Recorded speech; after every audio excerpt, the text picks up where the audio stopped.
বান্ধৱীসকল, মোৰ অন্য এটা ভিডিঅ'লৈ আপোনালোকক স্বাগতম জনাইছোঁ। আজি মই এখন নিৰামিষ থালি তৈয়াৰ কৰিছোঁ।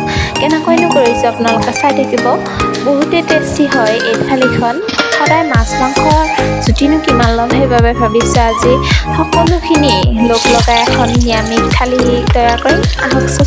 অতি কম সময়ৰ ভিতৰতে এই নিৰামিষ থালিখন প্ৰস্তুত কৰিব পাৰি, আৰু আপোনালোকে যদি বিচাৰে তেতিয়াহ'লে আপোনালোকেও বনাই খাব পাৰে। বহুত টেষ্টি হয় আৰু ইজি হয়।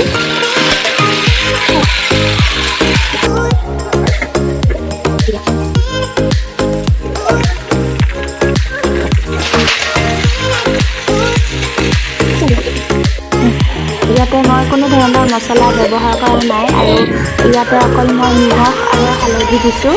তাৰ বাহিৰে বেলেগ একো মছলা ব্যৱহাৰ কৰা নাই, আৰু মছলা নিদিয়াকৈ খালে পেটটো ভালে থাকে আৰু হেল্ডি হৈ থাকে। সেইবাবে মই এনেকৈ খাইছোঁ, আৰু মই এনেকৈ খাই ভাল পাওঁ।